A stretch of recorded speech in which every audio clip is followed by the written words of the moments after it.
अगर आपको लगता है कि लॉजिक और पैशन दोनों ऑपोजिट वर्ड्स हैं तो आपको ये टू हिज कॉय मिस्ट्रेस पढ़ने के बाद ये गलत आइडिया आपका पूरा पूरी टूट जाएगा। टू हिज कॉय मिस्ट्रेस ना ही सिर्फ एंड्रयू मार्वेल का मास्टरपीस है बल्कि एक ऐसा मेटाफिजिकल पोएम है जिसका थ्रू लव, इमोशन, पैशन और लॉजिक, सीक्वेंस, स्ट्रक्चर को एक साथ यूनिफाई कर दिया गया है। उसी के साथ साथ ये एक कार्पे डियम थीम का पोएम भी है और इसके साथ साथ ये सिर्फ एक लव पोएम होने का बावजूद इसमें डेथ और आफ्टर लाइफ और पॉजिटिव ऑफ ह्यूमन एग्जिस्टेंस को लेके भी काफ़ी कमेंट किया गया है। ओके, तो आइए इस पोएम को लाइन बाय लाइन हम लोग एनालिसिस करते हैं और जितना भी इसमें इमेजरी, सिंबल्स और थीम, इन हिडन थीम है, सारा का हम लोग पता करते हैं। Okay, so let's start. To his coy mistress actually एक मेटाफिजिकल पोएम है, एंड्रू मार्वेल की तरह लिखा गया। ठीक है, एंड्रू मार्वेल एक बहुत ही फेमस मेटाफिजिकल पोएट थे। अब मेटाफिजिकल पोएट कौन होते हैं, मेटाफिजिकल पोएट्री क्या होती है, मेटाफिजिकल कंसीट क्या होता है, ये सारा चीज़ के बारे में जानने के लिए देखिए आई बटन में एक वीडियो आपको दिख रहा होगा। ये एंड्रू मार्वेल का ही on a drop of dew को लेकर ये वीडियो बनाया गया है। इसमें मैंने पूरा बढ़िया से मेटाफिजिकल पोएट्री कंसीट सब चीज़ लेकर डिटेल में एनालिसिस किया हुआ है। तो प्लीज़ आप ये वीडियो को देख लीजिएगा। शुरुआत में मेटाफिजिकल पोएट्री के बारे में पूरा इंट्रोडक्शन आपको मिल जाएगा। ओके, तो टू हिज कॉय मिस्ट्रेस भी एंड्रू मार्वेल का लिखा हुआ एक पोएट्री है, एक मेटाफिजिकल पोएट्री है, लव पोएम भी है। इसको जनरली माना जाता है क्रिटिक्स के द्वारा कि इसको इंग्लिश इंटररेग्नम के दौरान लिखा गया, या तो उसका दौरान या तो उससे थोड़ा सा पहले, मतलब 1650s के आसपास इसको लिखा गया था। लेकिन हालांकि इसको पब्लिश किया गया पॉस्ट्यूमसली यानी आपका आफ्टर डेथ। ठीक है, तो ये पब्लिश हुआ था 1681 में, लेकिन इसको लिखा गया था 1649 से 1660 का बीच, मतलब 1650s का कोई भी टाइम, ऐसा माना जाता है। ओके, अब हम लोग देखते हैं कि ये कार्पे डियम, इसको पोइट्री क्यों कहा जाता है, या कहा जाए तो कार्पे डियम थीम का सबसे बेहतरीन पोइट्री भी इसको कहा जाता है, to his coy mistress. Carpe diem ये है क्या चीज़, ये देखिए carpe diem. Carpe diem actually एक लैटिन वर्ड है। ठीक है, एक लैटिन ये वर्ड है और इसको लिया गया है आपका होरेस, बहुत ही फेमस क्लासिकल राइटर है होरेस, रोमन लिटरेचर के, लैटिन लिटरेचर के। तो उनका एक बुक है ओड्स। ठीक है, उसका कुछ चैप्टर्स है, या कहा जाए तो वो टोटल वर्क है कुछ बुक्स में डिवाइडेड है।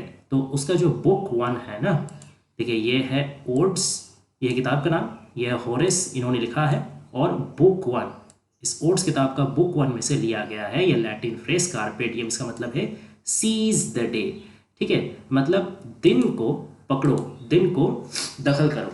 एक्चुअली इसका मतलब क्या है कि make the most of your day. ठीक है, मतलब जितना तुमको समय मिल रहा है उसका सही उपयोग करो। ये एक्चुअली ह्यूमन लाइफ का पॉजिटिव को लेकर कंसेंट्रेट करता है कि ह्यूमन लाइफ इतना शॉर्ट है, डेथ कब आ जाएगा कोई ठिकाना नहीं है। तो जितना समय तक आप जिंदा हो, जितना समय आपके पास जिंदगी है, जिंदगी आपको मौका दे रहा है, तो खुल के जियो, पूरा उसका फायदा उठाओ। कोई चीज़ को मतलब डीले करके मत करो, कोई चीज़ को आज करेंगे कल करेंगे ऐसे मत करो। हर चीज़ जितना एंजॉय कर पा रहे हो, जितना लाइफ को फुलेस्ट जी पा रहे हो, उतना जियो। ये है carpe diem poem. To his coy mistress में भी जो एक्चुअली जो स्पीकर है वो अपना जो मिस्ट्रेस है, यहाँ देखिए कॉय मिस्ट्रेस, कॉय क्यों बोला गया है, कॉय यानी शाय। ठीक है, मतलब ऐसा एक पर्सन जिसका मन में तो इच्छा है कोई चीज़ करने का, लेकिन वो बेचारा अपना शाइनेस की वजह से वो करके उठ नहीं पा रहा है। ठीक है, उसका काफ़ी सारा सोसाइटल ऑब्लिगेशंस है, उसका ऊपर काफ़ी प्रेशर है, एक्सपेक्टेशन है। ठीक है, ये सारा चीज़ का वजह से वो पूरा खुल के अपना जो ख्वाहिश है उसको पूरा नहीं कर पा रहा, थोड़ा सा शाइनिस उसमें रह जा रहा, तो इसको कहा जाता है कॉय। और मिस्ट्रेस यानी, हालांकि मिस्ट्रेस वर्ड का मॉडर्न इंटरप्रिटेशन थोड़ा सा गलत है, मतलब आजकल हम लोग मिस्ट्रेस यानी इलिजिटिमेट अफेयर को मानते हैं, शादी का बाहर कोई अगर अफेयर रहे तो उसको मानते हैं। लेकिन एंड्रू मार्वेल का टाइम में मिस्ट्रेस यानी नॉर्मली माना जाता था कि कोई भी वुमेन ऑफ लाइक नोबिलिटी। ठीक है, कोई भी एक वुमेन विद इंटीग्रिटी, कोई रिस्पेक्टेबल वुमेन को मिस्ट्रेस कहा जाता था। तो यहाँ पे भी वही रिस्पेक्टेबल वुमेन का ही सेंस इस वर्ड में है। तो टू हिज कॉय मिस्ट्रेस यानी स्पीकर, यहाँ पे उनका जो मिस्ट्रेस है, उनका जो लेडी लव है, उनका जो बिलवेड है, ठीक है, वो काफ़ी शाई है, वो खुल के प्यार कर नहीं पा रहे हैं। ठीक है, और पोएट उनको यही समझा रहे हैं अपने मिस्ट्रेस को कि देखो अगर ये सोसाइटी का रिस्पेक्ट के चलते, या अपना तुम्हारा जो रिस्पेक्ट है, इंटेग्रिटी है, इसको बचाने का चक्कर में अगर हम लोग अपना पूरा ज़िंदगी पार कर दे और कभी हम लोग अपना लव मेकिंग नहीं ही कर पाए, मतलब यहाँ लव मेकिंग यानी यहाँ कंजर्मेशन का बात किया जा रहा है, सेक्सुअल कंजर्मेशन।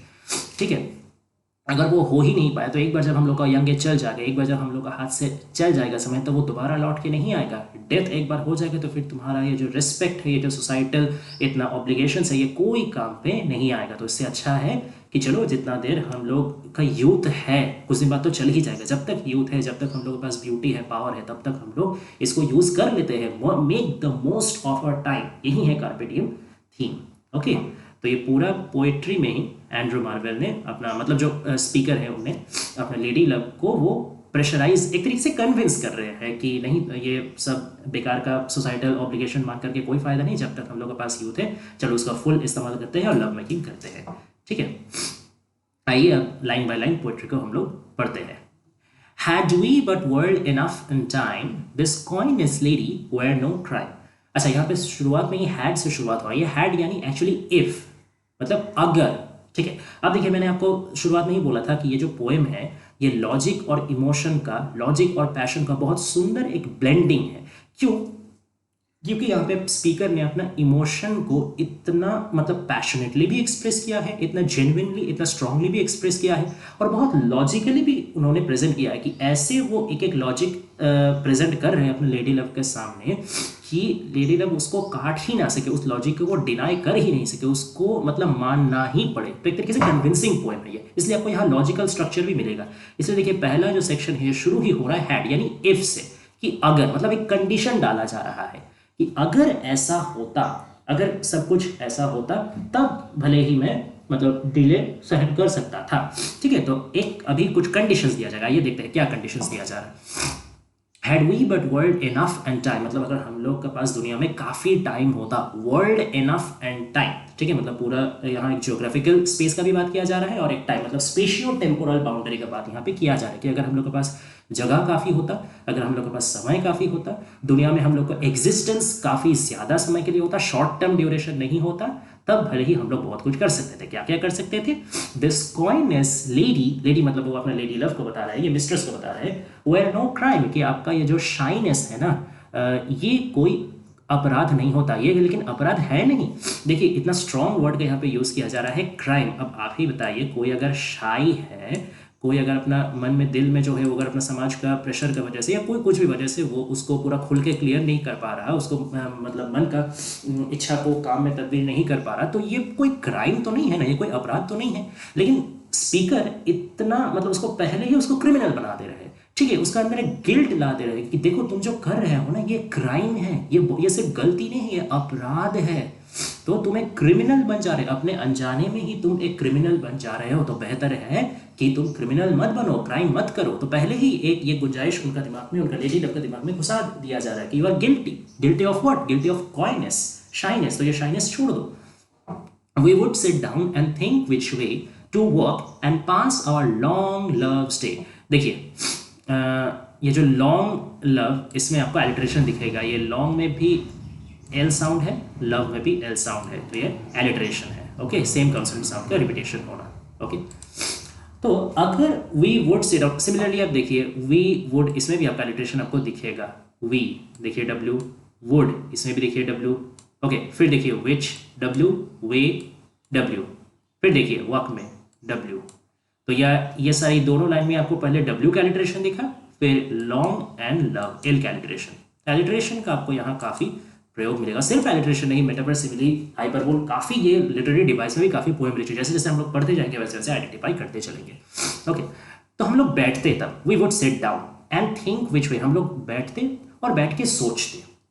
कब यह होता, कब ये पॉसिबल होता? अगर हम लोग के पास ढेर सारा समय रहता। ठीक है, हम लोग का जो समय है ना, जो लाइफ है ना, वो शॉर्ट लिव नहीं होता, हम लोग का पास अनंत समय रहता, डेथ इतना जल्दी नहीं आता। तब हम लोग आराम से बैठते और बैठ करके सोचते कि किस तरीके से, विच वे, किस तरीके से, टू वर्क, किस तरीके से चलना है। ठीक है, and pass our long love's day, हम लोग का जो प्यार करने का जो समय है वो बहुत लंबा है। ठीक है, क्योंकि हम लोग का ना डेथ है, ना टाइम, ना हम लोग का एग्जिस्टेंस शॉर्ट लिव्ड है। तो क्योंकि हम लोग एकदम बेतहाशा जी पा रहे हैं, ठीक है, अनएंडिंग हम लोग का लाइफ स्पैन है, तो इसलिए हम लोग के पास समय ही समय है। तो बढ़िया से बैठ के सोचते कि किस तरीके से इतना समय लेकर के हम लोग किस हिसाब से अपना प्यार को आगे बढ़ाएं। Thou by the Indian Ganges side shouldst rubies find, I by the tide of Humber would complain. ठीक है, तो दाओ दाओ यानी कि ये ओल्ड इंग्लिश वर्ड है, इसका मतलब है यू, कि तुम क्या करते हैं, ये वो अपना बिलेवेड से बोल रहे हैं। बाय द इंडियन गैंजेस है, यहाँ गैंजेस यानी रिवर, गंगा का बात किया जा रहा है, गंगा नदी का बात किया जा रहा है इंडिया का। ठीक है, अब देखिए एंड्रू मार्वेल जिस समय में ये लिख रहे थे 1650s के टाइम में, तो उस टाइम में उनको है ना, मतलब कहा जाए तो ईस्टर्न कल्चर लेकर उनको बहुत कुछ ज्ञान था नहीं। वो सिर्फ ये जो एल्यूशन किए हैं इंडियन रिवर का, ये सिर्फ इसीलिए कि एक स्पेशल मतलब बाउंड्री को क्रैक करने के लिए। ठीक है, क्योंकि वो पहले ही लाइन में क्या बोलती है कि वर्ल्ड इनफ इन टाइम, अगर हम लोग के पास पूरा दुनिया होता घूमने के लिए और पूरा जीवन होता, पूरा जिंदगी होता, टाइम का कोई बाउंडेशन नहीं होता, तो तुम कहाँ रहते, तुम चाहो तो इंडिया में चल जाते। क्योंकि वो मार्वल कहाँ का, एंड्रू मार्वल कहाँ के, वो इंग्लैंड के, और इंग्लैंड और इंडिया काफ़ी दूर है, दोनों डिफरेंट कंटिनेंट है, एक यूरोप है एक एशिया है, दोनों कंप्लीटली बहुत दूर है। तो वो यही कहना चाह रहे हैं कि अगर तुम उतना दूर भी जाते हैं ना तो भी कोई प्रॉब्लम नहीं होता, क्योंकि पूरा दुनिया ही तो हम लोग का है, पूरा समय ही समय है, क्या फर्क पड़ता है, करो ना जैसे करना है। ठीक है, तो तुम क्या करते, इंडिया का गंगा नदी के किनारे जाते, शुड्स रूबीज फाइंड, वहाँ पे क्या करते, रूबी ढूंढते। रूबी एक बहुत ही मतलब आपका वैल्यूएबल ज्वेल है। ठीक है, रेड कलर का होता है, कोरल से बनता है रूबी। ठीक है, अब मज़ा का बात यह है कि ऐसा लेकिन कोई एविडेंस नहीं है कि गंगा का किनारे आपको ढेर सारा रूबी मिलेगा, ऐसा कोई बात नहीं है। तो एक तरीके से ये एक वर्थलेस काम का भी जिक्र इनडायरेक्टली वो कर रहे हैं कि चाहे तुम बेकार का काम में भी समय बर्बाद करते तो भी मैं कुछ कंप्लेन नहीं करता। ठीक है, क्योंकि हम लोगों के पास समय ही समय है, आराम से तुम जो करो। ठीक है, अपना मर्जी मुताबिक जो करो, मतलब आप गंगा किनारे जाओ, ठीक है, वहाँ आप रूबीज ढूंढो या जो भी मर्जी ढूंढो, जो आपका दिल चाहे वो करो, मैं कुछ नहीं बोलता अगर आपके पास टाइम रहता। तो तुम भी गंगा किनारे जाके रूबी ढूंढते, और मैं क्या ढूंढता, I by the tide of Humber, में हम्बर नदी का टाइड, टाइड यानी यहाँ पे जो आपका स्रोत है, फ्लो है, हम्बर नदी का स्रोत में मैं क्या करता, मैं कंप्लेन करता, मैं बैठ बैठ के कंप्लेन करता कि क्यों तुम मेरे पास नहीं हो, क्यों तुम उतना दूर इंडिया में जाके गैंजेस में जाके बेकार का रूबी ढूंढ रहे हो, मेरे पास आते हैं ना तो हम लोग एक साथ समय बिताते। मैं कंप्लेन करता, लेकिन कुछ मैं सिर्फ यहीं बैठे बैठे कंप्लेन करता। ठीक है, अच्छा अब हम्बर क्या है, हम्बर एक्चुअली एक ईस्ट यॉर्कशायर का एक रिवर है। ठीक है, ये देखिए ईस्ट यॉर्कशायर। अब ईस्ट यॉर्कशायर क्या है, एक जगह है नॉर्थ ईस्टर्न इंग्लैंड में, जैसे मैंने बोला, और ये जो नदी है ना, ये सिटी ऑफ हल के थ्रू जाता है। अब इसका कनेक्शन एंड्रू मार्वेल के खुद का साथ भी है, क्योंकि एंड्रू मार्वेल का जो बर्थ प्लेस है ना वो सिटी ऑफ हल है, और आपका ये जो हम्बर रिवर है ये भी उनका नज़दीक से ही जाता है। तो ये एक तरीके से वो अपना खुद का पर्सनल एक लिंक कर रहे हैं कि मैं अपने जगह में ही बैठे रहता, मैं अपना खुद का आसपास बैठे रह करके, मैं अपना सिटी का पास बैठे रह के, अपना सिटी का आसपास जो नदी है उसका किनारे बैठे रह के मैं कंप्लेन करता हूँ कि क्यों तुम मुझसे इतना दूर चले गए, लेकिन मैं कुछ करता नहीं, मैं तुमको फोर्स नहीं करता। ठीक है, क्यों, क्योंकि पूरा दुनिया ही हम लोग का है, पूरा टाइम ही हम लोग का है। अच्छा फिर देखिए, I would love you 10 years before the flood, तो मैं फ्लड के पहले, तुम फ्लड के भी 10 साल पहले से तुमको प्यार करता। अब ये फ्लड मतलब कोई नॉर्मल फ्लड नहीं, ये फ्लड मतलब बिब्लिकल डिल्यूज। ठीक है, बिब्लिकल डिल्यूज, लीजिए मैं आपको लिख भी देता हूँ,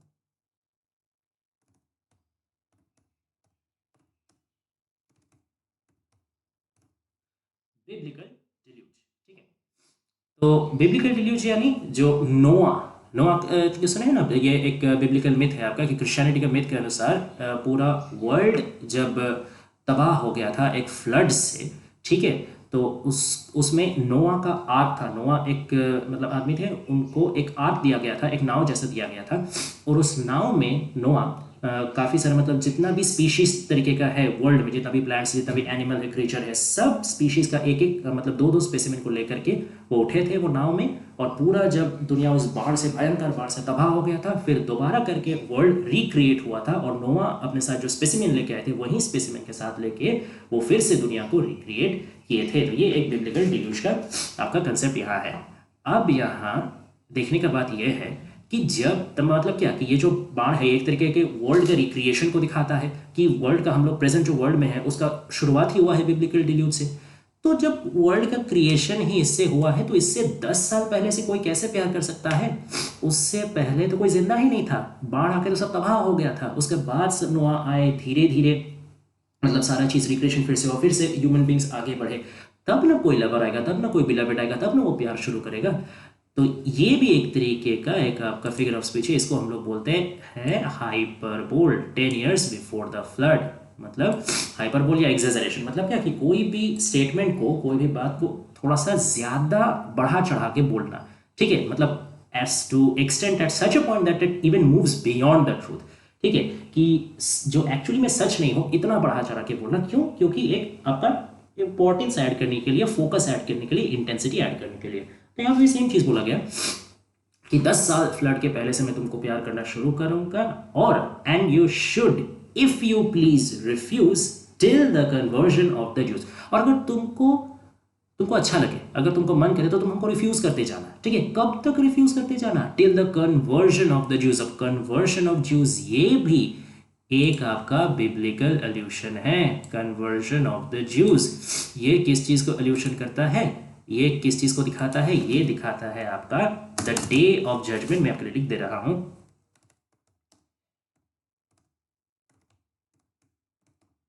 ये आपको दिखाता है डे ऑफ जजमेंट को। अब डे ऑफ जजमेंट क्या है?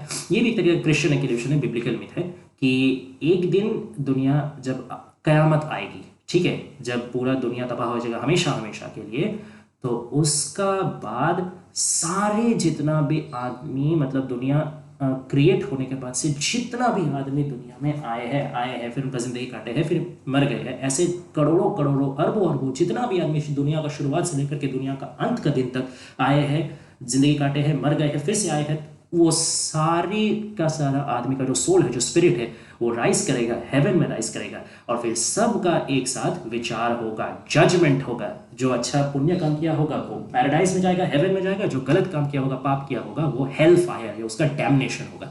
जिसको कहा जाता है डे ऑफ जजमेंट। अब जूस जो है ना, उसको मतलब क्रिश्चियनिटी का एक तरीके से राइवल माना जाता है, दुश्मन माना जाता है। लेकिन ये भी बात है कि कयामत के दिन जब डे ऑफ जजमेंट आएगा, तब सारा जो ज्यूज है ना, वो लोग भी कन्वर्टेड होकर क्रिश्चियन बन जाएंगे। तो एक तरीके से कन्वर्शन ऑफ ज्यूज क्या दिखाता है? दुनिया का अंत को, कयामत को, डे ऑफ जजमेंट को। और फ्लड क्या दिखाता है? बिब्लिकल डे जो दिखाता है दुनिया का शुरुआत को, the starting of the world. तो ये देखिए, ये भी कितना एक एक्सटेंडेड आपका इमेजरी है कि मैं तुमको दुनिया का शुरुआत का टाइम से प्यार करना शुरू करूंगा, और दुनिया का अंत तक, कयामत तक तुम हमको रिफ्यूज करना, अगर तुमको अच्छा लगे, मैं कुछ नहीं बोलूंगा।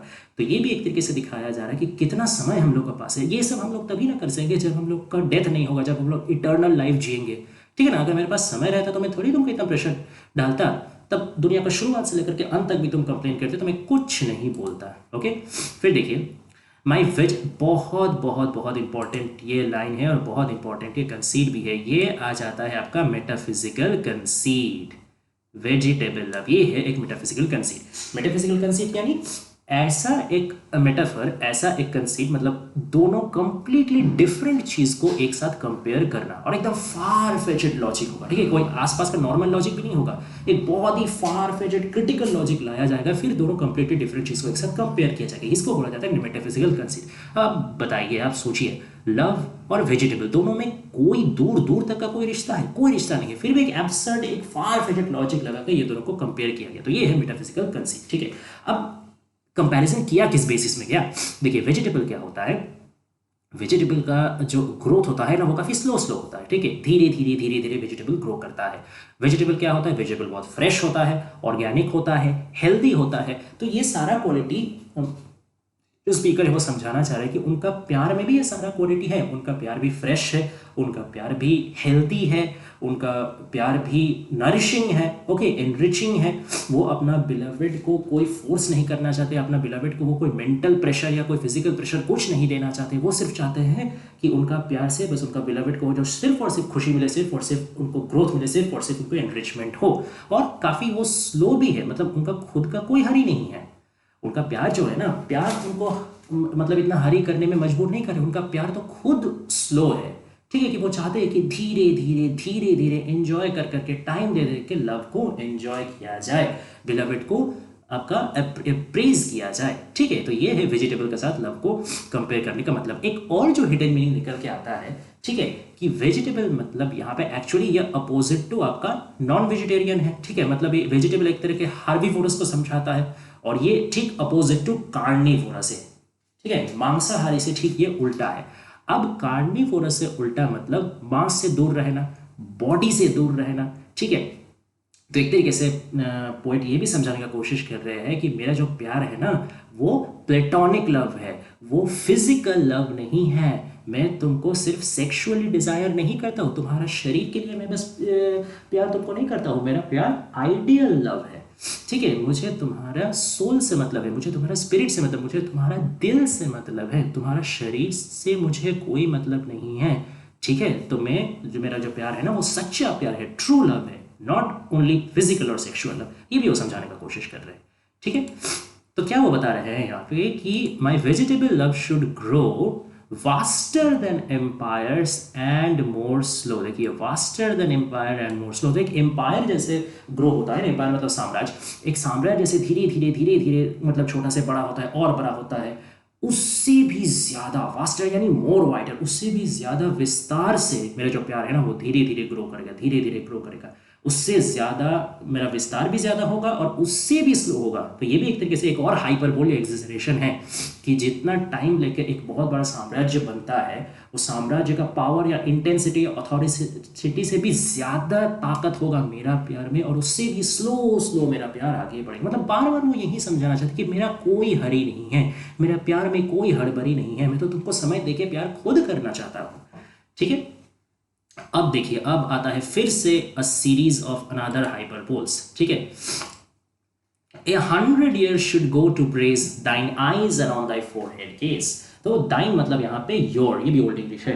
तो 100 साल सिर्फ किस में जाएगा? प्रेज करने में। क्या चीज प्रेज करने में? तुम्हारा आंखों को। तो तुम्हारा आंखों का प्रेज करने में 100 साल चल जाएगा। And on Dai forehead gauge मतलब तुम्हारा जो फोरहेड है उसमें सिर्फ देखने में, गेज यानी यहाँ पे स्टेयर करना, देखना, एक नजर से देखना।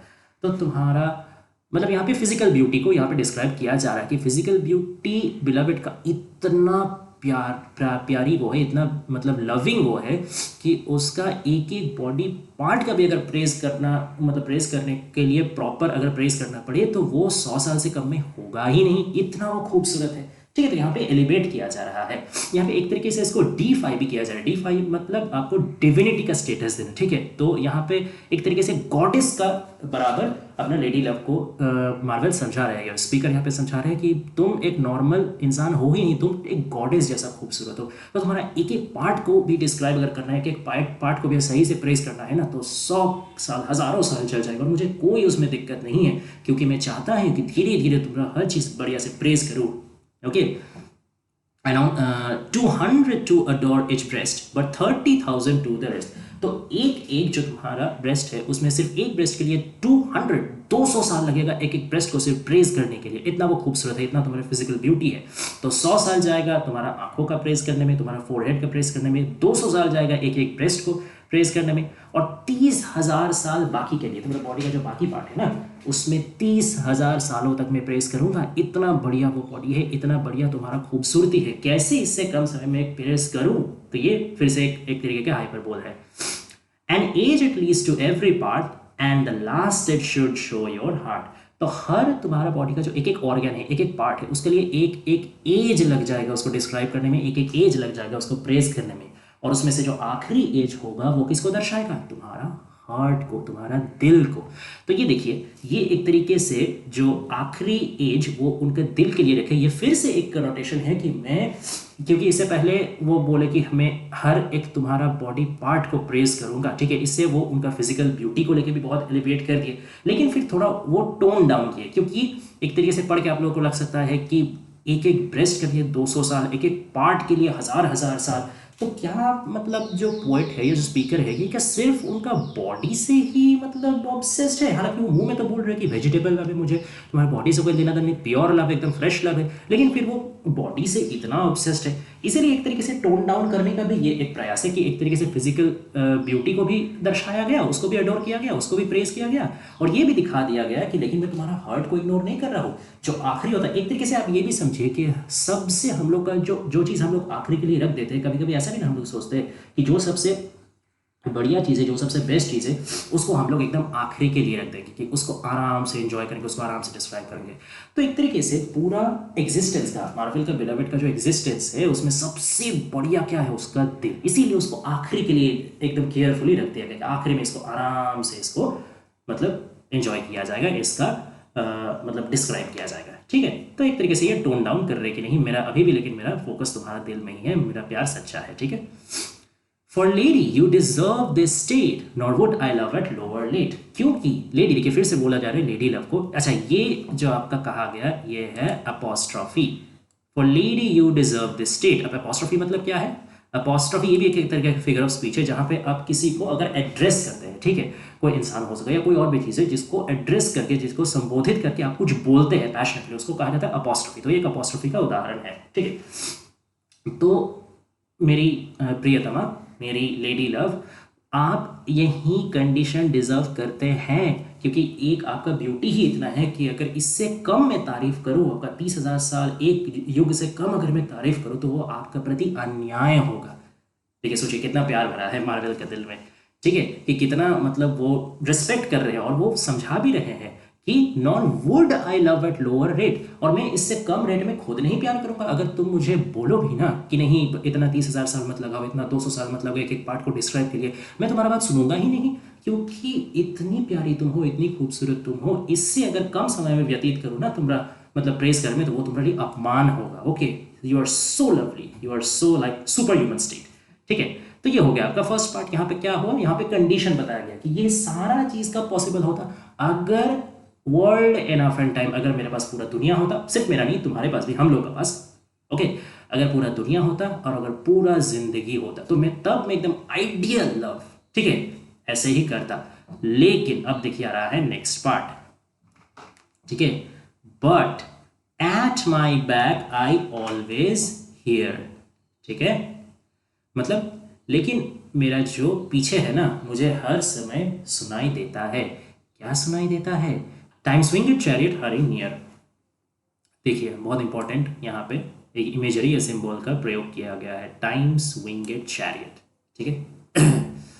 इसका मतलब क्या है कि मैं अपना पीछे है ना हमेशा सुनता हूँ कि जो समय है ना, समय अपना विंग लेकर के, ठीक है, अपना पंख लेकर के और अपना चैरियट में, ठीक है, चढ़ करके, कैरेज में चढ़ करके वो आ रहा है।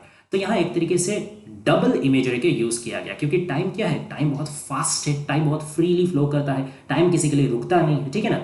तो इसको समझाने के लिए या तो टाइम के साथ विंग का तुलना किया जाता है कि जैसे विंग्ड क्रिएचर, जैसे कोई भी मतलब बर्ड होता है तो वो अपना विंग लगा करके बहुत जल्दी कोई चीज से उड़ जा सकता है। तो एक तरीके से विंग एक तरीके का सिंबल है स्पीड के लिए, ओके। और चैरियट जो है, चैरियट भी एक तरीके का स्पीड दर्शाता है कि कोई अगर चैरियट में होंगे तो भी बहुत स्पीड से आप मूव कर सकेंगे, और आपका पास अगर विंग होगा तो भी आप बहुत स्पीड से मूव कर सकेंगे। अब टाइम के लिए दोनों चीज एक साथ यूज कर दिया गया, विंग भी यूज कर दिया, चैरियट भी, मतलब ऐसा एक चैरियट जहां पे विंग लगा हुआ था। सोचिए ये डबल स्पीड हो गया, मतलब इससे ज्यादा स्पीड तो कुछ हो ही नहीं सकता ना। तो ये क्यों लगाया गया है? मार्वल जानबूझ करके, बहुत सोच समझ करके वो दोनों चीज एक साथ लगा रहे हैं। क्यों? ताकि वो समझा सके कि टाइम कितना फास्ट मूविंग है, ठीक है, पलक झपकाने से पहले टाइम आपका सामने से ऐसे निकल जाएगा, आपको पता ही नहीं चलेगा, ठीक है। तो वही वो बोल रहे कि मेरे पीछे मैं हमेशा सुन पा रहा हूँ टाइम का जो वो विंग चैरियट है ना, वो धीरे धीरे और नजदीक आ रहा है, और नजदीक आ रहा है। मतलब क्या, हम लोग का टाइम खत्म होते जा रहा है, काउंट डाउन हैज स्टार्टेड, ठीक है। हम लोग का पास पूरा दुनिया नहीं है, हम लोग के पास पूरा जिंदगी भी नहीं है, एक शॉर्ट लिमिटेड टाइम है हम लोग के पास। कितना? बस ह्यूमन लाइफ। अब ये भी किसी को नहीं पता। अब देखिए हर ह्यूमन का टाइम स्पैन तो सेम नहीं होता ना, कोई बेचारा 20 साल में ही किसी का मतलब डेथ हो जाता है, किसी का 60 साल में, किसी का 50 साल में, ठीक है, किसी का एक्सीडेंटली भी मौत हो जाता है, किसी का तो बर्थ का साथ साथ भी किसी का अनफॉर्चुनेटली किसी का डेथ हो जाता है। तो मतलब ह्यूमन लाइफ का कोई गारंटी नहीं है, ठीक है। एक तो वो ऐसे ही एक चीज तो गारंटी है क्योंकि वो परमानेंट है नहीं, वो तो टेम्पोररी है। ऊपर से टेम्पोरलिटी का भी कोई गारंटी नहीं कि कितना छोटा उसका टाइम स्पैन है। तो जब मुझे पता ही नहीं है मैं कितना दिन के लिए दुनिया में हूं, मेरा हाथ में कितना समय है, तो मैं ये सब कैसे करूं? मेरा जो दिल का तमन्ना है इतना बढ़िया से समय देके तुमको प्यार करना, मैं तो करना ही चाहता हूं। मेरा कोई गलती नहीं है, किसका गलती है? टाइम का गलती। उसको पकड़ो, उसको मारो। तो यहाँ पे बहुत क्लेवर तरीके से मार्वल अपने अपना जो इच्छा है ना उसको शिफ्ट कर दे रहे हैं टाइम के ऊपर, कि मैं तो चाहता ही हूँ धीरे धीरे प्यार करना, मुझे क्या चीज का जल्दी है, लेकिन वो जो टाइम टाइम तो मुझे करने देगा तब ना। And yonder all before us lie deserts of vast eternity। ये भी एक बहुत इंपॉर्टेंट एक इमेज आपका है, deserts of vast eternity। मतलब मेरे यॉन्डर ऑल बिफोर अस, और सिर्फ मेरे सामने या तुम्हारे सामने नहीं, हम सब लोगों के सामने, पूरा ह्यूमैनिटी के सामने, पूरा मैनकाइंड के सामने क्या खड़ा हुआ है? डेजर्ट्स ऑफ वास्ट इटर्निटी, बहुत बड़ा एक डेजर्ट है। किस चीज़ का? इटर्निटी का, मतलब समय का, ठीक है। और इटर्निटी यानी एक तरीके से never ending, okay.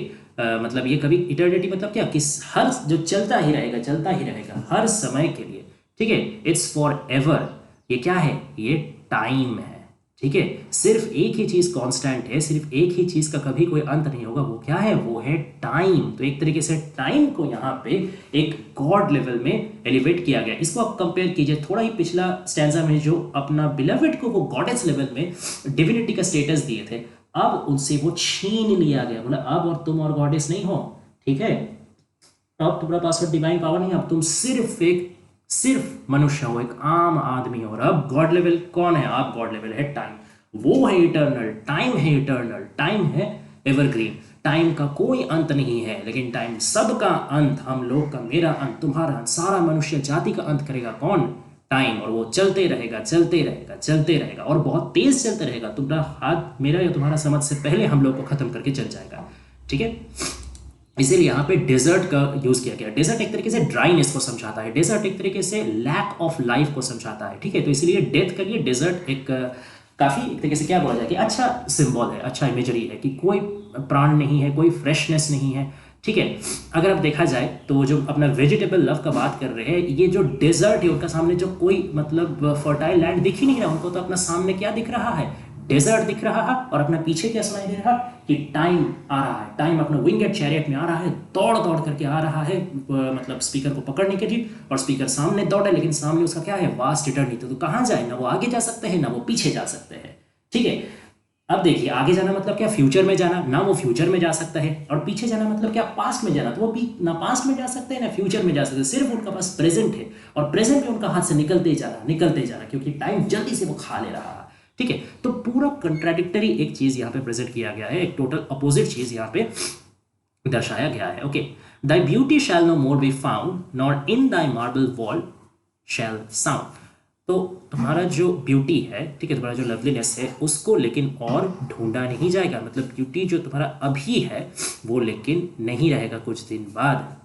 Nor in thy marble vault shall sound. और तुम्हारा जो मार्बल वॉल्ट है ना, मार्बल वॉल्ट यानी यहाँ ग्रेव का बात किया जाए, कि डेथ का बाद जो आपका कॉफिन में भर करके ग्रेव यार्ड में दफन कर दिया जाता है, वो ग्रेव का बात यहाँ करा है कि मार्बल वॉल्ट। अब देखिए, इसको एक तरीके से उन्होंने कंट्रास्ट किया, क्योंकि मार्बल के जनरली हम लोग यूज़ करते हैं बहुत ब्यूटीफुल कोई मॉन्यूमेंट के साथ, लेकिन यहाँ पे मार्बल का यूज़ एंड्रू मार्वल ने किस लिए किया है? डेथ को समझाने के लिए। यहाँ मार्बल कोई ब्यूटी का सिंबल नहीं है, कोई ब्यूटी का एपिटोम नहीं है, कोई खूबसूरत मॉन्यूमेंट का भी एपिटोम नहीं है। किस चीज़ का एपिटोम है?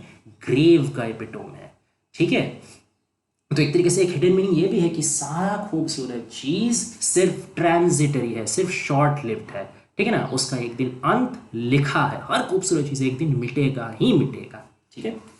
तो तुम्हारा वो जो ग्रेव है उसमें ना तो तुम्हारा ब्यूटी रहेगा, तुम्हारा ब्यूटी भी नहीं ढूंढा जाएगा, तुम्हारा मतलब ग्रेव में वो भी खत्म हो जाएगा। और क्या भी तुम सुन नहीं पाओगे? माई इकोइंग सॉन्ग। मेरा जो ये सॉन्ग है ना, देखिए इसको वो उनका ये जो आवेदन है, उनका ये जो रिक्वेस्ट है, उनका ये जो प्यार भरा मतलब आपका बातें हैं जो वो अपने बिलेवेड के लिए कर रहे हैं, ठीक है, उनका ये जो पैशन है, जो इमोशन है, इसको वो सॉन्ग, इकोइंग सॉन्ग के साथ वो तुलना कराए। इकोइंग क्यों? क्योंकि बार बार वो एक चीज़ रिपीट कर रहे हैं। उनका सिर्फ एक ही मतलब आपका रिक्वेस्ट है कि मेरा प्रियतमा प्लीज़ आओ, हम लोग लव मेकिंग कर लेते हैं। हम लोग के पास जितना देर हम लोग का यूथ है, हम लोग उसका बेस्ट यूज़ कर लेते हैं। एक बार यूथ चल जाएगा तो नहीं मिलेगा दोबारा, जिंदगी ना मिलेगी दोबारा, ठीक है। तो इसीलिए इकोइंग सॉन्ग की बार बार एक ही साउंड, बार बार एक ही ट्यून वो रिपीट कर रहे हैं, इसलिए इकोइंग सॉन्ग। तो ये कब तक सुनाई देगा? बस जब तक आप जिंदा हो। एक बार अगर आप अपना कफन में चल गए तो सुनाई देगा? नहीं सुनाई देगा। तो इस तरीके से वो अपना इमोशन में एक रेयरिटी ला रहे हैं, अपना इमोशन को वो वैल्यूएबल करके तुल रहे हैं कि मेरा इमोशन है ना, अभी तुम इसको नकार रहे हो ना, ठीक है, मैं अभी बार बार तुमको बोल रहा हूँ, तुम इसको कोई मतलब वैल्यू नहीं दे रहे हो। एक बार जब तुम मार्बल वॉल्ट में चल जाओगे ना, तब लाख भी तुम हाथ पकड़ोगे तो मेरा ये इमोशन तुमको नहीं मिलेगा। तो एक तरीके से वो समझाने चाह रहे हैं उनका इमोशन कितना वैल्यूएबल है, कितना रेयर है, सबको नहीं मिलता। बिलवेड को मिल रहा तो उसको ठुकरा दे रही, ये अच्छी बात नहीं है।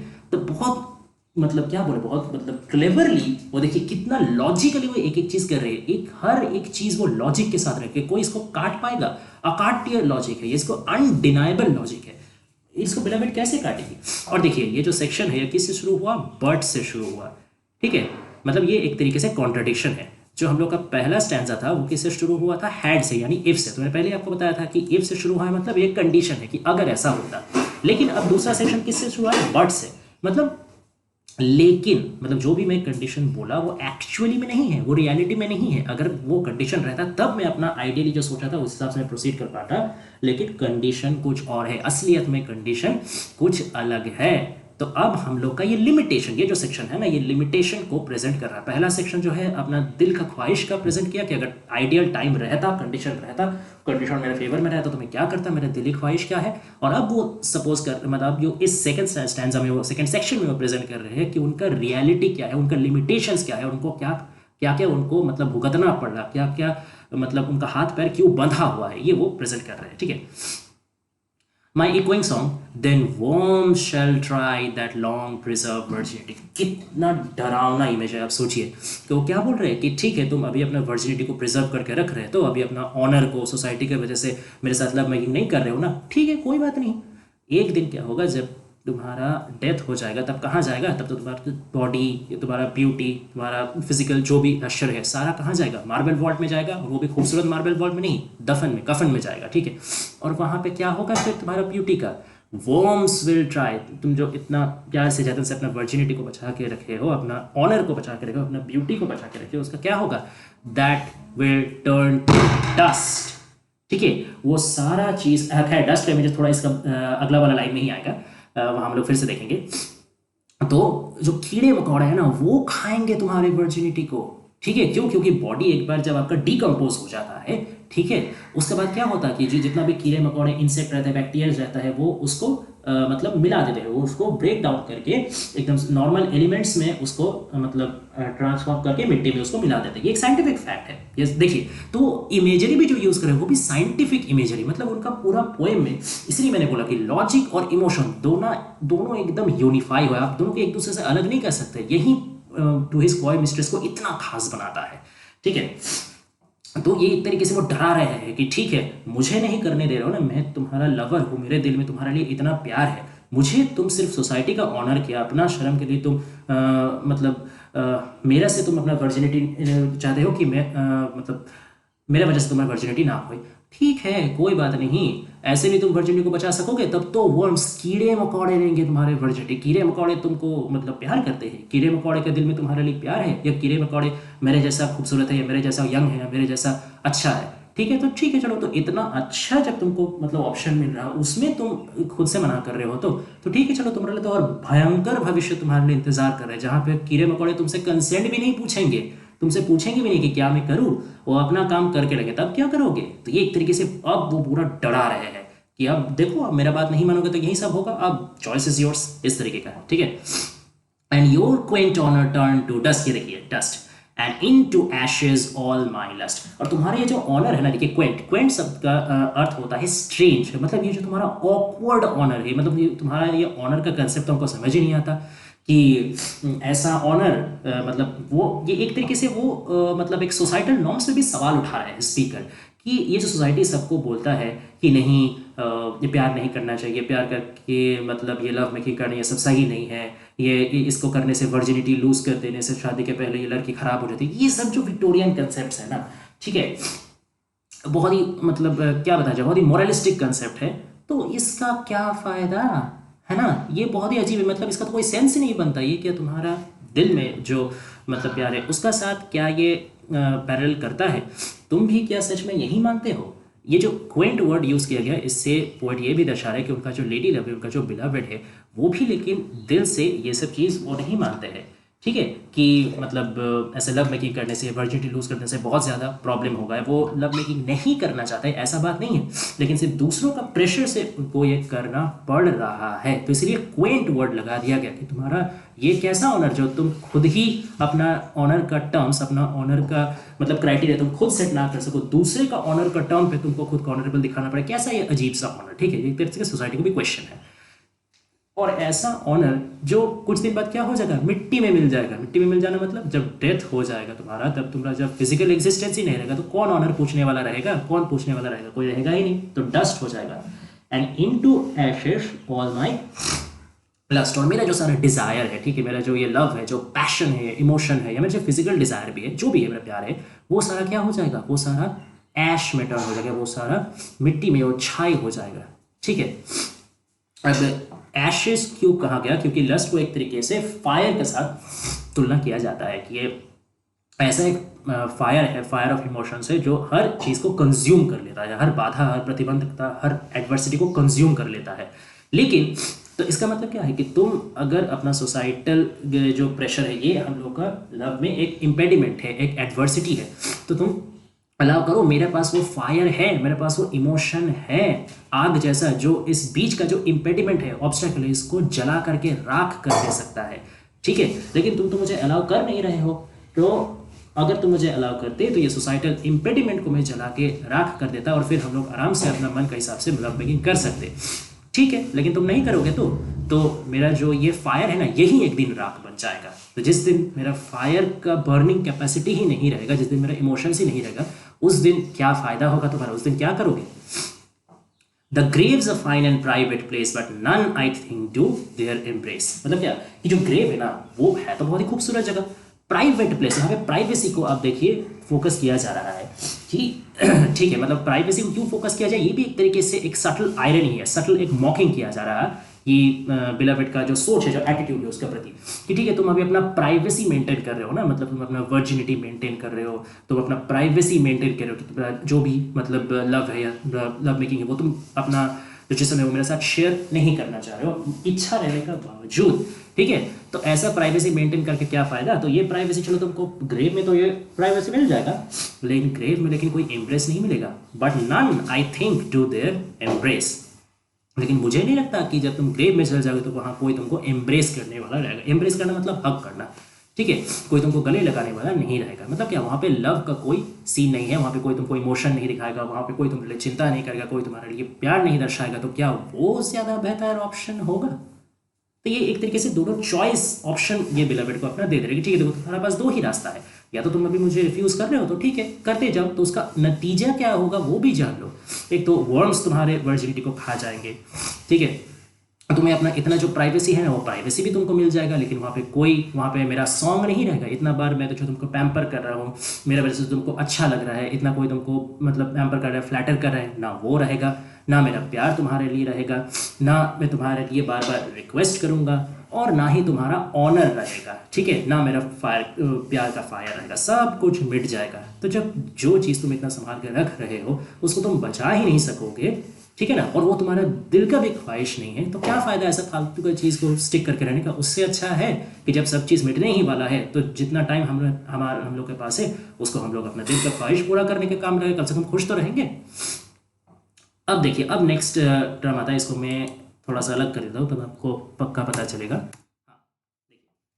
नाउ देयरफॉर, अब ये है थर्ड सेक्शन और आखिरी सेक्शन पोइट्री का। ठीक है, तो अब तक हम लोग को दोनों सेक्शन पता चला। सबसे पहला सेक्शन शुरू हुआ था इफ था, इफ से मतलब वो एक कंडीशन प्लेस किया गया कि देखिए अगर ये कंडीशन रहता तो मैं आइडियली फॉलो करता, समय देता, पूरा अच्छे से प्यार करता।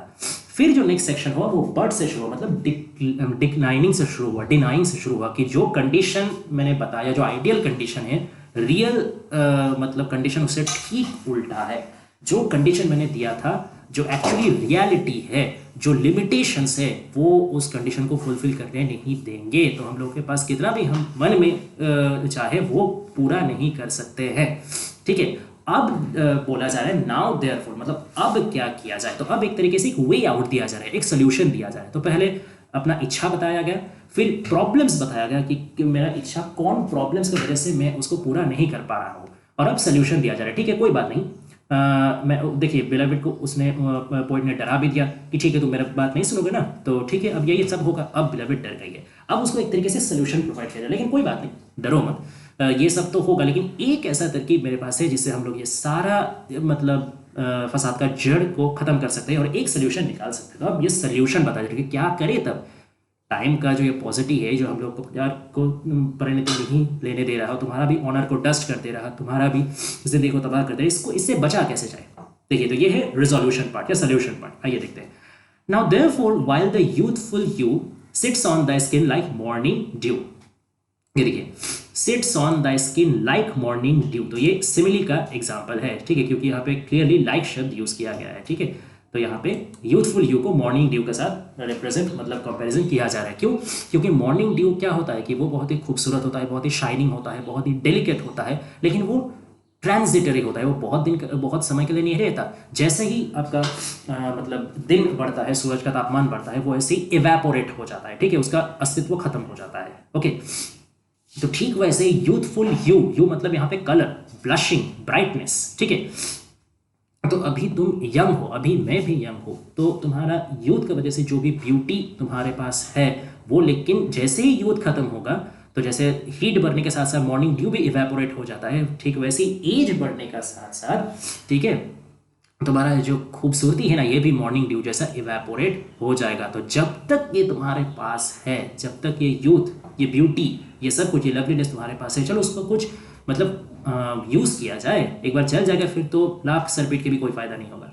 And while thy willing souls transpires at every pore with instant flash, और जब तक तुम्हारा विलिंग सोल, देखिए बार बार ऐसा हिंट वो दे रहे हैं जिससे कि हम लोग को पता चला कि जो मिस्ट्रेस, ये जो कॉय है ना, या जो शाई है, ये लेकिन रिलक्टेंट नहीं है। She is coy but she is not reluctant, she is shy but she is not unwilling. यहाँ पे क्लियरली बता ही दिया गया, विलिंग मतलब उनका भी दिल में है, मिस्ट्रेस का भी लव, लेडी लव का भी दिल में प्यार है, वो भी चाहती है कि लवर से उनका मतलब फिजिकल यूनियन हो, उनका कंजमेशन हो, उनका सेक्सुअल कंजमेशन हो, ठीक है, ये क्योंकि वो भी प्यार करती है, वो भी चाहती है, ये सब मोशन उनमें भी आता है, लेकिन क्योंकि सिर्फ सोसाइटल ऑब्लिगेशंस का और क्वेंट कंसेप्ट ऑफ ऑनर की वजह से वो पीछे रह जाती है।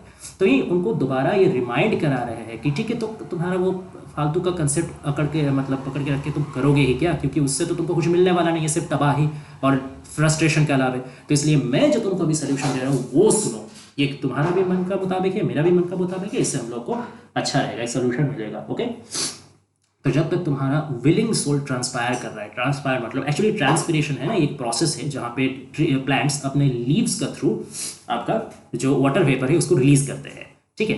तो लेकिन ये एक प्लांट इमेजरी कहा जाए तो ये हम लोग को मतलब पर्सन के ऊपर लाया गया। देखिए, ये एक तरीके से आप रिवर्स पर्सोनिफिकेशन कह सकते हैं, क्योंकि पर्सोनिफिकेशन क्या होता है कि जनरली कोई नॉन पर्सनल चीज़ पे पर्सनल एट्रीब्यूट डाला जाता है, यहाँ पे ठीक उल्टा हो रहा है, यहाँ पे जो बिलवेड है वो पर्सन है, लेकिन उनके ऊपर नॉन पर्सनल एट्रीब्यूट डाला जा रहा है, ठीक है, ट्रांसपायर। ओके, तो जब तक तुम्हारा हर एक मतलब एट एवरी पोर मतलब जो स्किन में जो हम लोग का छोटा छोटा होल होता है ना, जो जिसके थ्रू हम लोग का आपका स्वेट निकलता है, तो इस स्किन का पोर्स को, स्किन का छोटा छोटा होल को बताया जा रहा है। हर एक तुम्हारा स्किन का जो पोर है, जब तक वहां पे इंस्टेंट फायर जल रहा है, इंस्टेंट फायर ट्रांसपायर हो रहा है, ठीक है।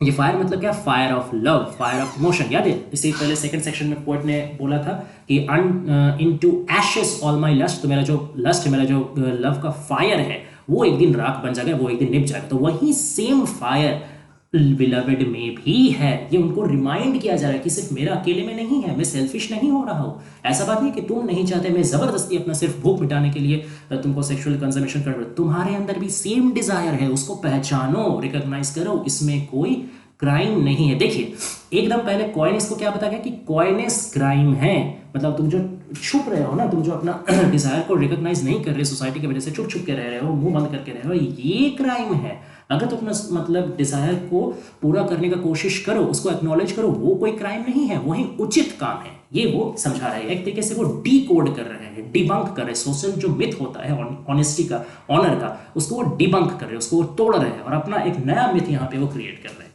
ठीक है। तो जब तक तुम्हारा हर एक स्किन का पोर से वो जो तुम्हारा लव का फायर है, इमोशन का फायर है, ठीक है, पैशन का फायर है, वो निकल रहा है, ठीक है, उसका थ्रू तुम्हारा सोल निकल रहा है। अब सोल निकलना मतलब कि सचमुच में किसी का आत्मा निकल जाए तब तो बेचारा मर ही जाएगा। सोल निकलना मतलब यहाँ पे खुद का डिजायर निकालना। सोल यहाँ पे एक तरीके का आपका स्पिरिट का सिनोनिमस है। Desire, our innermost desire का प्रतीक है, सिंबल है। तो तुम्हारा दिल का जो ख्वाहिश है ना, वो आग, वो तुम्हारा प्यार का आग बन करके तुम्हारा स्किन से निकल रहा है, ठीक है। ओके, ठीक है। अब नेक्स्ट क्या है? अच्छा, ये जो स्किन से निकल रहा है, ये इसका एक भी मतलब है कि तुम्हारा स्किन भी बर्निंग है, मतलब तुम्हारा जो बॉडी है ना वो भी बर्न कर रहा है डिजायर से। Your body is wanting love, your soul is also wanting love, तो क्यों उसको विड्रॉ करना, दे दो। And now like amorous birds of, अब देखिए, अच्छा sorry, now let us sport us while we में। अब यहाँ स्पोर्ट मतलब लेकिन कोई फुटबॉल क्रिकेट वाला स्पोर्ट नहीं, ठीक है, ये स्पोर्ट मतलब एक्चुअली किस चीज के बारे में बताया जा रहा है, ये स्पोर्ट मतलब कंजर्मेशन का, फिजिकल कंजर्मेशन का, सेक्सुअल यूनियन का बात यहाँ पे किया जा रहा है। तो मतलब जब तक हम लोगों के पास समय है, चलो हम लोग लव मेकिंग कर लेते हैं, चलो हम लोग फिजिकल यूनियन कर लेते हैं। And now like amorous birds of prey, amorous birds of prey, देखिए अमोरस, अमोरस शब्द का मतलब ही होता है लस्टफुल, ठीक है। बर्ड्स ऑफ प्रे, अच्छा बर्ड्स ऑफ प्रे को क्यों यूज किया गया, बर्ड्स ऑफ प्रे यानी हंटिंग बर्ड्स, जैसे आपका हॉक हो गया, आपका ईगल हो गया, ठीक है, फैल्कन हो गया, ये सब चीज होता है बर्ड्स ऑफ प्रे, यानी ऐसा बर्ड, ऐसा स्ट्रॉन्ग बर्ड, अटैकिंग बर्ड जो दूसरे बर्ड को हंट करते हैं, ठीक है। तो यहाँ पे बर्ड्स ऑफ प्रे का इमेज क्यों यूज किया गया, क्योंकि एक स्ट्रेंथ बताया जाता है, और बर्ड्स ऑफ प्रे को एक्चुअली भी नोबिलिटी के साथ तुलना किया जाता था। ये एक सिंबल था एरिस्टोक्रेसी का, नोबिलिटी का, स्ट्रेंथ का, ठीक है। मतलब क्या है कि तुम बनो बर्ड्स ऑफ प्रे जैसा बनो। हम लोग क्या है, हम लोग दोनों लस्टफुल बर्ड्स ऑफ प्रे हैं, हम लोग हंटिंग बर्ड्स हैं, हम लोग स्ट्रांग हैं, हम लोग अरिस्टोक्रेटिक हैं, हम लोग नोबल हैं, हम लोग सोसाइटी से क्यों दबे हुए रहेंगे, सोसाइटी का बात हम लोग क्यों सुन के चलेंगे, सोसाइटी का नॉर्म्स को फॉलो करके हम लोग खुद का दिल को क्यों मारेंगे, हम लोग का जो मर्जी होगा हम लोग करेंगे, सोसाइटी उसको माने ना माने, सोसाइटी चाहे जो मर्जी करे, उसको हमको देखने का दरकार नहीं है। हंटिंग बर्ड बनो, तुम हंटिंग बर्ड हो, दबे मत रखो, हंट करो, सोसाइटी का नॉर्म्स को यहाँ पे किल डाउन करो, अपना खुद का वो जो लस्टफुल चीज है, अपना खुद का जो तुम्हारा फायर है उसको बाहर निकालो, okay. rather at once rather at once our time devour, देखिए डिवोर मतलब खा जाना, ठीक है। तो हम लोग क्या करते हैं, हम लोग अपना टाइम को ही खा जाते हैं, टाइम हम लोग को खा रहा है ना। जैसे देखिए वो सेकंड सेक्शन में था कि I at my back I can always hear time's winged chariot hurrying near, time अपना विंग्ड चैरियट से एकदम दौड़ दौड़ के आ रहा है, हम लोग का जिंदगी को खा रहा है, टाइम खा रहा है ना। चलो अब एक काम करते हैं, हम लोग ही टाइम को खाते हैं, ठीक है। कैसे हम लोग अपना टाइम को खाएंगे, by engaging in love king. उससे क्या होगा, like amorous birds of prey, हम लोग का अपना जो लस्ट है ना, अपनों का जो लव है, जो फिजिकल डिजायर है, उस वो कोई क्राइम नहीं है, उसको क्राइम मत समझो, वो हम लोग का सोल से रिलेटेड है, वो हम लोग का इनमोस्ट डिजायर है, कोई गलती नहीं है, यह स्वाभाविक है, ठीक है। तो तुम्हारे पास जो फायर है उसको निकालो, अपना दिल का फायर को निकालो, अपना स्किन से निकालो, अपना बर्निंग एक अपना स्ट्रेंथ क्रिएट करो, और उससे हम लोग हंट डाउन करते हैं, टाइम को हंट डाउन करते हैं, डेथ को हंट डाउन करते हैं, वर्थलेस सोसाइटल नॉर्म्स को, ठीक है। Then languish in his slow chapped power, बहुत इंपॉर्टेंट इमेजरी फिर से है, ठीक है। Then languish in his slow chapped, languish मतलब क्या, लैंग्विश मतलब आपका कि काहिल हो जाना, ठीक है, मतलब बहुत ही टायर्ड हो जाना, एग्जॉस्टेड हो जाना, धीरे धीरे पेरिश करना, डीके करना, ओके। तो हम लोग क्या करते हैं, टाइम क्या करता है, टाइम हम लोग को धीरे धीरे डीके करता है, धीरे धीरे हम लोग को एग्जॉस्ट करता है, खत्म कर देता है। तो अब हम लोग टाइम का चाल, टाइम का ही ऊपर चलेंगे, टाइम को ही हम लोग अब खत्म करेंगे, अब हम लोग टाइम को खाएंगे, टाइम को हंट डाउन करेंगे, ना कि वजह टाइम को अलाउ करने की, आओ टाइम हमको हंट डाउन करो, ये अब हम अलाउ नहीं करेंगे, अब हम लोग टाइम को हंट डाउन करेंगे। कैसा, जैसा एक hunting bird, pray of bird अपना शिकार को जकड़ता है, वैसे हम लोग टाइम अब शिकारी नहीं है, अब शिकारी से वो शिकार बन चुका है, ठीक है। Slow chapped power, slow chapped मतलब क्या है कि टाइम का पावर है स्लो है, अच्छा कंफ्यूज मत होइएगा, टाइम स्लो नहीं है, टाइम का पावर स्लो है, टाइम तो बहुत फास्ट है क्योंकि उसको विंड चैरियट से तुलना किया गया, ठीक है, लेकिन उसका जो पावर है ना वो स्लोली काम करता है, स्लोली काम मतलब जो डीके करना। देखिए ऐसा नहीं होता है कि आप आज जवान है, आज से 1 साल बाद आप बूढ़ा हुए और मर गए, ऐसे नहीं, धीरे धीरे धीरे करके टाइम का डिके होता है, एकदम 1 साल में आप बुढ़ापा नहीं आएगा, धीरे धीरे धीरे आपका जो स्किन है वो धीरे धीरे छुटी आएगी, धीरे धीरे आपका वीकनेस होगा, धीरे धीरे आपका हड्डियों का जोर कमेगा, धीरे धीरे आपका स्किन का ग्लेज कम होगा, धीरे धीरे बुढ़ापा आएगा, धीरे धीरे आपका ऑर्गन्स काम करना बंद करेंगे। तो जो भी काम टाइम का जो भी डिस्ट्रक्शन होता है ना वो धीरे धीरे होता है, यही सबसे मतलब पेनफुल चीज़ है। देखिए कोई आपको अगर एक गोली मार करके उड़ा दे या एक तलवार से काट के उड़ा दे तो वो एक तरीके से थोड़ा सा रिलीव है क्योंकि उसको आपको पेन ज़्यादा अगर नहीं होता, लेकिन अगर कोई आपको धीरे धीरे कष्ट दे करके मारे तो वो बहुत मतलब दर्दनाक होता है। टाइम वही करता है। यहाँ टाइम का क्रूएल्टी को बताया जा रहा है। चैप, देखिए चैप मतलब क्या है? चैप मतलब सीधा कोई चीज को तोड़ देना, कोई चीज को क्रैक कर देना। तो टाइम क्या है? आपको धीरे धीरे तोड़ता है। तो हम लोग धीरे धीरे टूटेंगे नहीं टाइम को ही हम लोग डिवोर करेंगे, खाएंगे। कैसे? लव मेकिंग में एंगेज होकर के। Let us roll all our strength and all our sweetness up into one ball। तो आइए अब हम लोग क्या करते हैं, मतलब वो अपना बिलीवेड को बोल रहे कि आओ चलो एक काम करते हैं, मैं और तुम आओ लव मेकिंग करते हैं, और हम लोगों का जितना भी स्ट्रेंथ है, जितना भी स्वीटनेस है, स्वीटनेस और स्ट्रेंथ यहाँ पे फिर से आपका लव मेकिंग को ही एक तरीके से दर्शा रहा है। ठीक है। अब अच्छा, स्ट्रेंथ यहाँ पे एक यूथ को भी दर्शा रहा है कि जब तक हम लोग के पास स्ट्रेंथ है, स्ट्रेंथ मतलब क्या? फिजिकल स्ट्रेंथ है, बिकॉज वी आर यंग। ठीक है। और एक तरीके से हम लोग के पास एक स्ट्रेंथ और है, किस चीज का? कि क्योंकि हम लोग लव मेकिंग कर रहे हैं, तो ये लव मेकिंग हम लोग को पावर दे दिया कि अब हम लोग टाइम को हराने का स्ट्रेंथ रखते हैं। तो दोनों स्ट्रेंथ है यहाँ पे। ठीक है। एंड स्वीटनेस, स्वीटनेस मतलब कि obviously we are beautiful, we are sweet, और क्योंकि हम लोग लव मेकिंग कर रहे हैं तो ये भी एक बहुत स्वीट एक्सपीरियंस है। This is also very satisfying experience, very like pleasure giving experience. Okay. तो सारा चीज को हम लोग रोल करते हैं, जितना हम लोग के पास स्ट्रेंथ है, स्वीटनेस है, सेटिस्फाइंग जो हम लोग को मिल रहा है यूथ की वजह से, हम लोग का प्यार की वजह से, हम लोग का लव मेकिंग की वजह से, सारा चीज को एक साथ रोल करते हैं और उसको एक बॉल बनाते हैं। बॉल, देखिए बॉल का यहाँ पे बहुत क्या बताए, इसका सिंबल है एक कंप्लीशन के साथ, परफेक्शन के साथ, क्योंकि मेटाफिजिकल पोएट्री में हमेशा जो राउंड फिगर है ना उसको बहुत ज्यादा इंपॉर्टेंस दिया जाता है। राउंड फिगर या सर्कल को हमेशा बोला जाता है परफेक्शन का सिंबल। तो हम लोग परफेक्ट बन जाता है ना, अभी हम लोग इम्परफेक्ट है। क्यों हम लोग इम्परफेक्ट है? क्योंकि अभी टाइम हम लोग से सुपीरियर है, टाइम कोई वक्त हमको खा जाएगा।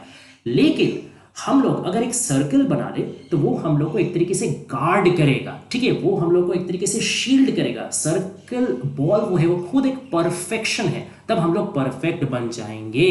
टाइम हम लोग को कुछ नहीं बिगाड़ सकेगा।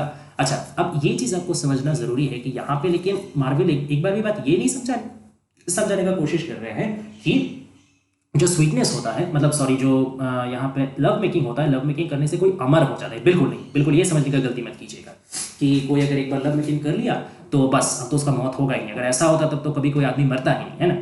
यहाँ पे वो एक्चुअली प्लेजर का बात कर रहे हैं। ठीक है। उनको है ना, मरने से उनको आपत्ति नहीं है, ये चीज समझिए। डेथ से, फिजिकल डेथ से, फिजिकल डिवाइस से उनको कोई प्रॉब्लम नहीं है। प्रॉब्लम उनको है अगर he dies without satisfying his wish, without making love to his beloved, without gratifying his heart's content। इनसे उसको, इस चीज से उसको उनको आपत्ति है कि ठीक है मरना तो सबको है, उसको तो मैं हरा नहीं सकता, नेचर को तो मैं डिफाइन नहीं कर सकता, लेकिन कम से कम अगर मैं अपना मरने से पहले मैं अपना जिंदगी को पूरा अच्छे तरीके से जी लूं तो कम से कम मेरा कोई अफसोस तो नहीं रहे। कम से कम मेरे अंदर ये तो एक मतलब सेटिस्फैक्शन है कि चलो कोई बात नहीं, मरते तो सब है, कम से कम मैंने जब तक जिंदा था मैंने अपना पूरा जिंदगी जी तो लिया ना, हर एक पल में मैंने अपना जिंदगी को जिया, तो अब मेरा कोई अफसोस नहीं है। तो वही है कि अगर हम लोग लव मेकिंग कर लेंगे, उसके बाद अगर हम लोग का डेथ हो भी गया तो कम से कम ये लव मेकिंग हम लोग को जो सेटिस्फैक्शन देगा ना, हम लोग का लव को जो एक कंप्लीटनेस देगा, वही हम लोग के लिए कोई हेवन, कोई पैराडाइज से कम नहीं होगा, ये वो समझाना चाह रहे हैं। And tear our pleasures with rough stride through the iron gates of life. और हम लोग का जो टीयर मतलब जो प्लेजर हम लोग को मिल रहा है, जो सेटिस्फैक्शन हम लोग को मिल रहा है लव से, लव मेकिंग से, उससे हम लोग क्या करेंगे? तोड़ देंगे विथ रफ स्ट्राइफ। ठीक है। स्ट्राइफ मतलब एक तरीके के आपका यहाँ पे बैटरिंग को समझाया जा रहा है, एक तरीके का संघात को समझाया जा रहा है। ठीक है। एक तरीके का यहाँ कन्फ्लिक्ट को समझाया जा रहा है, कल्यूशन को कलीजन को समझाया जा रहा है। ठीक है। तो किस चीज के साथ हम लोग कोलाइड करेंगे, किस चीज को हम लोग तोड़ देंगे, किस चीज पे हम लोग बैटर करेंगे या किस चीज से हम लोग आघात करेंगे? Iron gates of life, through the iron gates of life. का ये जो आयरन गेट है ना, आयरन गेट एक तरीके से आपको सिंबलाइज करता है जेल, प्रिजन। तो एक तरीके से ये जो लाइफ है ये एक प्रिजन है। ठीक है। और उस प्रिजन में क्या बंद है? हमारे दिल का इच्छा, हम लोग का सेटिस्फैक्शन, हम लोग का प्यार, वो इम्प्रिजन करके रखा है लाइफ ने, लाइफ का रूल्स ने। एक तो लाइफ खुद शॉर्ट लिव्ड है, वो हम लोग को प्यार को फुल फ्लेजेडली पनपने नहीं दे रहा है, एक तो वो इम्प्रिजन करके रखा है, ऊपर से सोसाइटी वालों ने इम्प्रिजन करके रखा है हम लोग का माइंड को, हम लोग का हार्ट का डिजायर को। उसका वजह से तुम खुद अपना डिजायर रहते हुए भी उसको मतलब पूरा नहीं कर पा रहे हो। तो एक तरीके से पूरा लाइफ चारों तरफ से है ना हम लोग को अकड़ करके जकड़ करके रखा है, हम लोग को इम्प्रिजन करके रखा है। Okay, and that is very strong, that obstacle iron is a very heavy and steady material. तो एक तरीके से लाइफ का जो ऑब्स्टैकल है ना, ये भी बहुत मुश्किल ऑब्स्टैकल है, बहुत कठिन ऑब्स्टैकल है। हर स्टेप में लाइफ एक ऑब्स्टैकल हम लोग के सामने रख रहा है, उससे हम लोग को इम्प्रिजन करने की कोशिश कर रहा है, लेकिन हम लोग को क्या करना है, हार नहीं मानना है। तो इस आयरन गेट को हम लोग तोड़ेंगे कैसे? Tear our pleasures with rough side. वो जो बॉल हम लोग बनाए ना थोड़ा देर पहले, हम लोग का स्ट्रेंथ को लेके, स्वीटनेस को लेके, वो जो बॉल बनाए, वो जो परफेक्ट शील्ड बनाए, उसी से तोड़ेंगे, उसी से फोड़ेंगे। किस चीज को? और खुशी से। ये जो हम लोग का खुशी है ना, यही हम लोग का सबसे बड़ा वेपन है। लाइफ हम लोग को दुख दे रहा, इस दुख का ताले को तोड़ना है खुशी का चाबी से, खुशी का शील्ड से। ठीक है। और एक तरीके से देखा जाए तो ये जो रफ शब्द का यूज किया गया, टीयर शब्द का यूज किया गया, स्ट्रेंथ, स्वीटनेस, रोल, ये जो सारा वर्ड का यूज किया गया ना, ये भी एक तरीके से आपका सेक्सुअल कॉनोटेशन है। ये एक तरीके से सेक्सुअल इंटरकोर्स का प्रोसेस को समझाता है कि जैसे मतलब रोल करना, टीयर करना, ये एक तरीके से आप समझ सकते हैं ये सेक्सुअल कॉनोटेशन है, ये इंटरकोर्स को समझा रहा है। ठीक है। Thus, though we cannot make our sun stand still, yet we will make him run। बहुत बहुत बहुत ही इंपॉर्टेंट लाइन है, आखिरी दो लाइन है, बहुत इंपॉर्टेंट लाइन है। एक तरीके से कहा कह सकते हैं कि पूरा पोएम का समरी है या क्रस्ट है या जिस्ट है ये आखिरी दो लाइन। कैसे, आइए समझते हैं। 10 इसी तरह से, तो अब अच्छा 10 हम लोग कब बोलते हैं, मतलब एक तरीके से जब हम लोग का कोई भी सोल्यूशन होता है या कोई भी प्रोपोजिशन होता है, वो जब हम लोग कंक्लूड करते हैं, तो 10 एक तरीके से कंक्लूडिंग समझाता है। तो देखिए ये जो पूरा आर्ग्यूमेंटेटिव स्ट्रक्चर है ना, ये पोएम का शुरू हुआ इफ से, एक कंडीशन दे करके, फिर बीच में आया बट, ये कंडीशन तो हम लोग फुलफिल नहीं कर सकते क्योंकि हम लोग के सामने ये सारा प्रॉब्लम्स, ये क्राइसिस है। फिर दिया गया सोल्यूशन, लेकिन अब हम लोग क्या कर सकते हैं, ये क्राइसिस को हटाने के लिए ये करो, देयरफॉर ये सब करना चाहिए। और आखिरकार आ रहा है 10 कि सारा चीज हम लोग को मिल गया। अब हम लोग कंक्लूड कर रहे हैं हम लोग को क्या निकल के आया, हम लोग का क्या सोल्यूशन निकल के आया, क्या माइंडसेट, क्या स्ट्रैटेजी निकल के आया, क्या ओपिनियन निकल के आया, वो हम लोग कंक्लूड कर रहे हैं आखिरी दो लाइन में, आखिरी कपलेट में। आइए देखते हैं। As though we cannot make our sun stand still. हम लोग तो अपने सूरज को खड़ा नहीं रख सकते, उसको तो हम लोग पॉज बटन तो नहीं है कि सन आज एक काम करो, आज है ना यहाँ से मैं पॉज दबा दे रहा हूँ, तुम आज मत हो, ऐसा तो नहीं हो सकता। नेचर तो हमारा मतलब पर्सनल प्रॉपर्टी थोड़ी है कि मेरा बात सुन के चलेगा। तो यहाँ पे एक्चुअली सूरज एक्चुअली टाइम को दर्शा रहा है कि डेली सूरज उगना, सॉरी मतलब उठना, डेली जो सनराइज होता है, सनसेट होता है, ये एक तरीके से क्या है कि प्रोसीडिंग ऑफ टाइम है, टाइम कट रहा है, दिन जा रहा है, passing of day, passage of time है। तो हम लोग टाइम को रोक नहीं सकते। ठीक है। तो इसी तरीके से हम लोग अपना सूरज को भी थमा नहीं सकते, सूरज को पॉज नहीं कर सकते कि आज सूरज उठा उसको पॉज कर लिया बस टाइम खत्म हो गया, वो नहीं कर सकते। लेकिन क्या करेंगे, yet we will make him run, उसको दौड़ाएंगे। कैसे दौड़ाएंगे? टाइम को दौड़ाने का मतलब क्या है, टाइम तो ऐसे ही दौड़ रहा, टाइम तो उड़ रहा, टाइम को दौड़ाने का दरकार ही क्या है, टाइम का पास तो विंग्ड चैरियट है। ठीक है। वो तो हम लोग से मतलब काफी ज्यादा अनइमेजिनेबल स्पीड से दौड़ा, तो उसको फिर से दौड़ाने का मतलब क्या है? एक्चुअली यहाँ पे दौड़ाने का मतलब सिर्फ टाइम को अलग से दौड़ाना नहीं, खुद दौड़ना टाइम के साथ। ऐसा एक इमेजिनेशन वो पोएट कर रहे कि चलो अब हम लोग रेस लगाते हैं टाइम से। ठीक है। अब तक टाइम क्या कर रहा था, सिर्फ हम लोग के पीछे भाग रहा था, टाइम हम लोग को चेज कर रहा था। ठीक जैसे एक हंटिंग बर्ड या हंटिंग एनिमल अपना शिकार को चेज करता है, वैसे टाइम हम लोग को चेज कर रहा था। अब हम लोग क्या करेंगे, अब हम लोग टाइम से छुटकारा पाने के लिए नहीं भागेंगे, अब हम लोग टाइम से रेस लगाने के लिए भागेंगे। अब हम लोग टाइम का शिकार नहीं है, अब हम लोग टाइम का कंपिटिटर है। हम लोग का भी स्टेचर यहाँ पे एलिवेट हो रहा, हम लोग का भी जो मतलब दर्जा है वो धीरे धीरे ऊपर उठ रहा है, क्योंकि अब हम लोग क्या कर लिए हैं, अब हम लोग का पास सोल्यूशन मिल गया है। अब हम लोग का पास वो उपाय है जिससे हम लोग ये मतलब जो डस्ट हो जाना, हम लोग का एग्जिस्टेंस से वो मिट जाना, उसका उपाय हम लोग ढूंढ लिए है। क्या? अपना प्लेजर को पाना, अपना सेटिस्फैक्शन को पाना, अपना लव को फुलफिल करना। तो अगर हम लोग लव मेकिंग किए, उससे हम लोग को लव फुलफिल्ड होगा, उससे हम लोग को हार्ट्स डिजायर कंप्लीट होगा, हम लोग को एक सेटिस्फैक्शन, पीस ऑफ माइंड मिलेगा। ठीक है। और वो इतना बड़ा स्ट्रेंथ है, उससे हम लोग सारा डिप्रेशन, सारा परेशानी को खत्म कर सकते हैं, सारा परेशानी को मतलब मिटा सकते हैं, सारा प्रतिबंधता को तोड़ के रख सकते हैं। ठीक है। तो क्या करेंगे तब हम लोग टाइम के साथ रेस लगाएंगे, हम लोग समय को कंपीट करेंगे, समय को मात देंगे लव मेकिंग का सहारे। तो ये था पूरा आपका पोएम का, मैंने पूरा चीज़ अच्छे से समझाने का कोशिश किया, सारा इमेजरी हो या सिंबल्स हो या थीम्स हो। आशा करते हैं आपको पोएम अच्छा लगा होगा। अगर अच्छा लगा तो प्लीज़ लाइक शेयर और सब्सक्राइब कर दीजिएगा। और प्लीज़ नोटिफिकेशन बेल ऑन करना मत भूलिए, क्योंकि ऐसे ही और इंपॉर्टेंट वीडियो आ रहे हैं. So stay tune guys, thanks for watching, thanks.